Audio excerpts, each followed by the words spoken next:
Hello बच्चों, आज हम इस क्लास में मैथ्स चैप्टर 11.2, ये नई बुक में आपका चैप्टर है, पुरानी बुक में 13.2, इसके क्वेश्चंस को सॉल्व करेंगे। तो ये सब क्वेश्चंस हैं इन्वर्स प्रोपोर्शन के ऊपर, क्योंकि चैप्टर 11 आपका डायरेक्ट एंड इन्वर्स प्रोपोर्शन। तो इस चैप्टर पर जो मैंने अभी तक वीडियो बनाए थे उसमें मैंने आपको समझाया था कि डायरेक्ट एक प्रोपोर्शन का कॉन्सेप्ट क्या है, इन्वर्स प्रोपोर्शन का कॉन्सेप्ट क्या है, फिर एक्सरसाइज 11.1 के क्वेश्चंस को सॉल्व किया था। तो आज के सभी क्वेश्चंस जो है इन्वर्स प्रोपोर्शन पे हैं। तो मैं थोड़ा सा आपको एक सेकंड में रिवाइज कर देता हूँ। इन्वर्स प्रोपोर्शन का मतलब होता है दो क्वांटिटी हैं, एक है एक्स एक है वाई। अगर ये बढ़ेगी तो ये कम होगी, अगर ये कम होगी तो ये बढ़ेगी। दोनों अपोजिट डायरेक्शन में चलेंगी, ऐसे और ऐसे। एक बढ़ेगी और दूसरी घटेगी। ठीक है, तो इसका जो फॉर्मूला कैसे हम लिखते हैं, डायरेक्ट में क्या होता है, दोनों बढ़ेंगी या दोनों घटेंगी। इनवर्स में उल्टा है, एक बढ़ेगी एक घटेगी। तो उसका फॉर्मूला क्या होता है, x is proportional to 1 over y, या x into y is equal to k। दोनों क्वांटिटीज को जब हम मल्टीप्लाई करेंगे तो जो वैल्यू आएगी होगी कांस्टेंट, मतलब उस पर्टिकुलर क्वेश्चन में वो वैल्यू फिक्स्ड होगी, चेंज नहीं होगी। ठीक है, मान लीजिए ऐसे हम टेबल बना दें, x1 x2 y1 y2। तो इन दोनों को मल्टीप्लाई करेंगे x1 इंटू y1 और इनको मल्टीप्लाई करेंगे x2 एंड y2, ये वैल्यू बराबर होगी, इक्वल टू k। एक फिक्स्ड वैल्यू होगी इस क्वेश्चन में, हर क्वेश्चन में ये वैल्यू डिफरेंट होगी। ठीक है, तो अब आ जाते हैं हम इसके क्वेश्चंस के ऊपर। क्वेश्चन नंबर 1 करते हैं। क्वेश्चन नंबर 1 में क्या करना है, आपने बताना है, नीचे 5 सिचुएशन दी हुई हैं, उसमें से बताना है कि इनवर्स प्रोपोर्शन वाली कौन सी सिचुएशंस है। पहला क्या है, number of workers on a job and the time to complete a job. जैसे मैंने आपको एग्जांपल दिया था, मान लो इस रूम को पेंट करना है। अगर एक आदमी इस रूम को पेंट करता है तो उसको मान लो लगते हैं 4 दिन, 2 आदमी पेंट करेंगे तो लगेंगे 2 दिन, 4 आदमी लगेगा तो लगेगा 1 दिन। आदमी बढ़ेंगे, समय कम हो जाएगा। ये नंबर है, ये डेज हैं। नंबर बढ़ेंगे, आदमियों की संख्या बढ़ेगी तो समय कम लगेगा, तो इसको कहेंगे इनवर्स प्रोपोर्शन। तो पहले वाले का आंसर है इनवर्स। सेकंड में क्या कह रहा है, time taken for a journey and the distance travelled in a uniform speed. आप यूनिफॉर्म स्पीड पे चल रहे हो, मान लो 60 किलोमीटर की स्पीड पे चल रहे हो। अगर आप 60 पे चलोगे 2 घंटे में 120 किलोमीटर कवर करोगे, 4 घंटे में 240 करोगे, बढ़ता जाएगा, टाइम बढ़ेगा, डिस्टेंस बढ़ेगा। तो सेकंड वाला क्या होगा, डायरेक्ट। आपने इसका आंसर देना है, ये सिर्फ बता रहा हूं। थर्ड क्या है, area cultivated and the crop harvested. आपका मान लीजिए 1 एकड़ का खेत है, तो उसमें मान लो आपको 10 बोरी अनाज मिलता है। तो 2 एकड़ होगा तो 20 बोरी मिलेगा, 3 एकड़ होगा तो 30 बोरी मिलेगा। ज़्यादा ज़मीन जोतेंगे ज़्यादा अनाज मिलेगा। तो ये भी डायरेक्ट है। ज़मीन का साइज बढ़ता जाएगा तो जो उसमें से पैदावार है वो भी बढ़ती जाएगी। फोर्थ में क्या है, time taken for a fixed journey and the speed of car. मैं समझा देता हूँ आपको। मान लीजिए आपने इस पॉइंट से इस पॉइंट जाना है, ये 1000 किलोमीटर है। अगर आपकी गाड़ी चलती है 100 की स्पीड पे तो 10 घंटे में कवर करोगे। अगर आपकी गाड़ी चलती है 200 पे तो आप 5 घंटे में कवर करोगे। स्पीड बढ़ेगी तो समय कम लगेगा, तो ये हो जाएगा इनवर्स। तो ये आपने जवाब बताना है, ये वाला और ये वाला। फिफ्थ क्या है, population of a country and the area of land पर पर्सन। क्योंकि एक देश का जितनी भूमि होती है वो फिक्स्ड होती है, वो बढ़ती घटती नहीं है। तो अगर उसमें कम लोग रहेंगे तो एक आदमी के पास ज़्यादा जगह होगी, अगर ज़्यादा लोग रहेंगे तो कम जगह मिलेगी। जैसे मैं आपको छोटी एग्जांपल दूं, एक कमरा है, उसमें उसके अंदर 10 आदमी हैं, मान लो उनको बैठना है तो उनको दूर दूर बैठने की जगह मिल जाएगी। अगर इसमें 50 आदमी होंगे तो बिल्कुल पास पास बैठेंगे, उनको कम जगह मिलेगी। तो ऐसे ही देश की संख्या बढ़ेगी तो हर आदमी के पास जो जगह होगी कम होगी। तो इसमें आ जाएगा इनवर्स। तो आपने ये आंसर देना है कि इस क्वेश्चन में 1, 4 एंड 5 में इनवर्स रिलेशनशिप है। तो ये हो गया आपका क्वेश्चन नंबर 1। अभी आ जाते हैं क्वेश्चन नंबर 2 पे। In a television game show prize money of 1 lakh is to be divided equally among the winners. ठीक है, इन्होंने ऐसे टेबल बनाया हुआ है।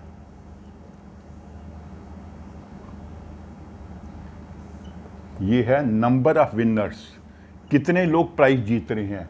ये प्राइज कितना मिलेगा हर आदमी को। अगर एक आदमी प्राइज जीतता है तो उसे मिलेंगे 1 लाख रुपए, क्योंकि सब में बराबर बांटने हैं। 2 आदमी जीतते हैं तो उसको हर एक आदमी को मिलेगा 50,000 रुपए। तो 3 होगा तो कितने होंगे? नहीं 3 नहीं 4 होगा तो कितने होंगे?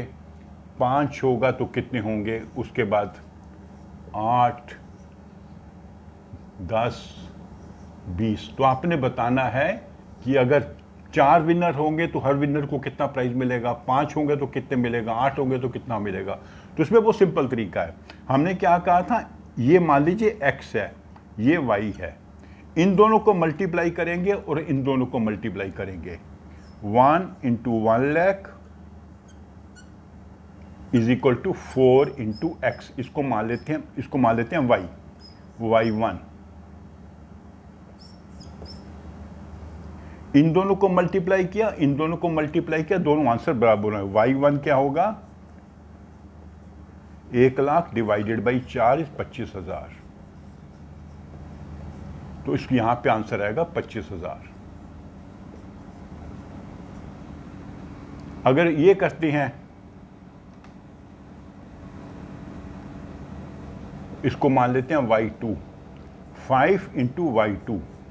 इन दोनों को मल्टीप्लाई करेंगे, इन दोनों को मल्टीप्लाई करेंगे, आंसर सेम होना चाहिए। सो y2 क्या होगा? 1 लाख डिवाइडेड बाई 5 इज 20,000। तो हर बंदे को 20,000 रुपये मिलेंगे। अगर एक आदमी प्राइज जीतता है उसको 1 लाख मिलेगा, 2 जीतेंगे 50,000, 4 जीतेंगे 25,000, 5 जीतेंगे 20,000, क्योंकि इन दोनों को मल्टीप्लाई करके इसका बराबर आना चाहिए। तो ये वाला आप खुद करिए, ट्राई करिए, ये आप खुद ट्राई करिए।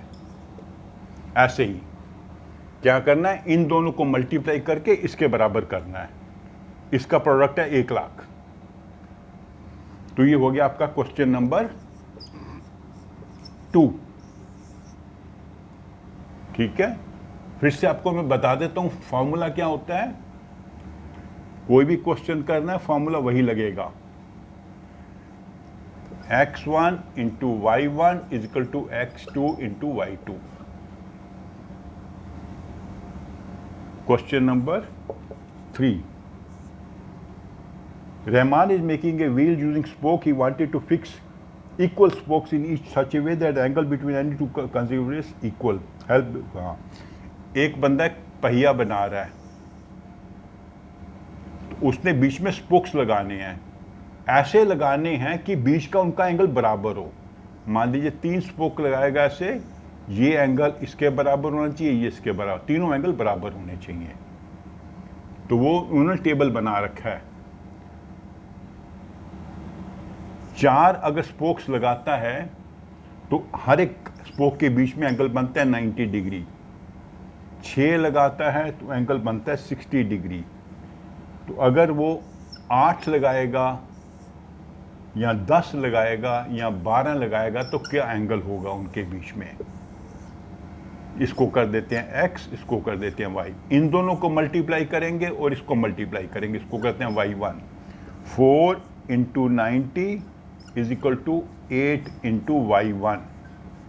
सो y1 क्या होगा? 4 × 90 डिवाइडेड बाई 8। क्रॉस मल्टीप्लाई करेंगे, 8 नीचे आ जाएगा। तो ये हो जाएगा 45 डिग्री। इसका आंसर आएगा 45 डिग्री। इन दोनों को मल्टीप्लाई करेंगे 360 बनता है, इन दोनों को मल्टीप्लाई करेंगे 360 बनता है। यहां पर क्या होगा, ये आप खुद ट्राई करिए, ये दो आप खुद ट्राई करिए कैसे करना है। ये मान लीजिए y2 है, इन दोनों को मल्टीप्लाई किया, इन दोनों को मल्टीप्लाई किया, दोनों का जोड़ बराबर होगा, दोनों का प्रोडक्ट जो है बराबर होगा। ऐसे इसको y3 कर लिया, इसको मल्टीप्लाई किया और इसको मल्टीप्लाई किया, उनको बराबर करके आप सॉल्व करेंगे।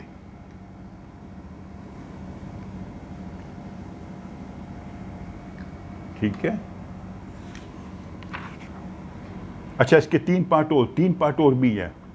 Are the number of spokes and the angles formed with the angles consecutive in inverse proportion. तो ये पूछ रहा है कि अगर स्पोक्स बढ़ते हैं तो एंगल कम हो जाते हैं, मतलब नंबर ऑफ स्पोक्स बढ़ रहा है, एंगल छोटा होता जा रहा है, तो उसका आंसर आएगा inverse proportion. Number of spokes बढ़ेगा, इंक्रीज करेगा, एंगल जो है डिक्रीज करेगा, एंगल छोटा होता जाएगा। ये बढ़ रहा है तो छोटा होता जाएगा, तो ये इनवर्स प्रोपोर्शन हो गया। ये पार्ट 1 का आंसर है। पार्ट 2 में क्या कह रहा है, अगर 15 स्पोक्स होंगी तो कितना एंगल होगा। 4 स्पोक्स थी तो 90 डिग्री का एंगल था। अगर 15 स्पोक्स होंगी तो क्या एंगल होगा, हम मान लेते हैं उसको y4। तो इन दोनों को मल्टीप्लाई करेंगे, इनको मल्टीप्लाई करेंगे, ये नंबर ऑफ स्पोक्स है, ये एंगल है 4 × 90, ये इसके बराबर होना चाहिए 15 × y4। तो y4 की वैल्यू निकलेगी 4 × 90 डिवाइडेड बाई 15, 15 छिक्के 90, 6 चौका 24 डिग्री। तो पार्ट 2 का आंसर बनता है, अगर 15 स्पोक्स हैं पहिए में तो 2 स्पोक्स के बीच में एंगल होगा 24 डिग्री। यहां पे आंसर आएगा 24 डिग्री, क्योंकि 24 डिग्री को 15 से मल्टीप्लाई करेंगे 360 बनेगा, 4 को 90 से मल्टीप्लाई करेंगे 360 बनेगा। तो इसका पार्ट 3 हो गया। How many spokes would be needed in the angle between 2 pairs. अगर हम चाहते हैं कि 2 स्पोक्स के बीच में एंगल हो 40 डिग्री, तो कितनी स्पोक्स लगनी चाहिए। 1, अगर 4 एंगल्स हैं तो 90 डिग्री बनता है। ठीक है, 40 डिग्री बनाने के लिए हमें क्या होना चाहिए, तो इन दोनों को मल्टीप्लाई करेंगे, इन दोनों को मल्टीप्लाई करेंगे, उनको बराबर करेंगे तो हमें आंसर मिल जाएगा। तो ये आप खुद कहिए। ठीक है, फॉर्मूला वही है। ये मान लीजिए x है, ये y है, x × y is equal to x4 × y4। ये y4 है, ये x है, ये y है। इससे आप इसको सॉल्व करिए, खुद अटेम्प्ट करिए। तो अभी आ जाते हैं हम क्वेश्चन नंबर 4 पर। If a box of sweets is divided among 24, they will get 5 sweets. How would many would get if the number of children is reduced to 4। हाँ, हमारे पास कुछ टॉफीज हैं तो हम बच्चों में बांटते हैं।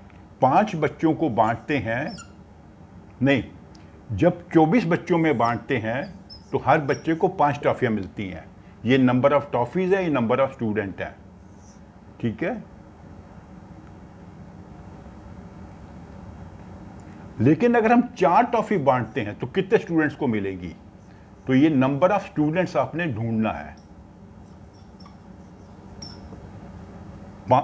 24 बच्चों में बांटते हैं, हर बच्चे को 5 टॉफियां मिलती हैं। अगर हम 5 के बदले 4 टॉफियां दें तो कितने स्टूडेंट्स को मिलेंगी। तो ये भी आप खुद ट्राई करिए। इन दोनों को मल्टीप्लाई करिए, इसको मल्टीप्लाई करिए। इसको मान लेते हैं, मान लीजिए x 5 × 24 is equal to 4 × x। तो इसको सॉल्व कीजिए।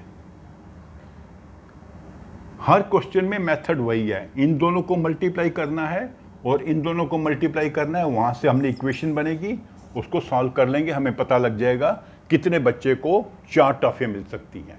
इससे ज़्यादा संख्या होगी टॉफियां कम हो गई हैं, बच्चों की संख्या बढ़ जाएगी।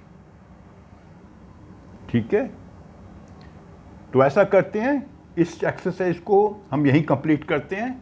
बाकी जो क्वेश्चन है नंबर 5 ऑनवर्ड हम अलग वीडियो में करेंगे।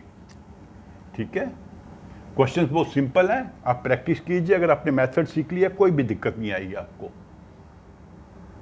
तो आप मेरी इस वीडियो को लाइक करो, अपने फ्रेंड्स के साथ शेयर करो और मेरे चैनल को सब्सक्राइब भी करो। Thank you.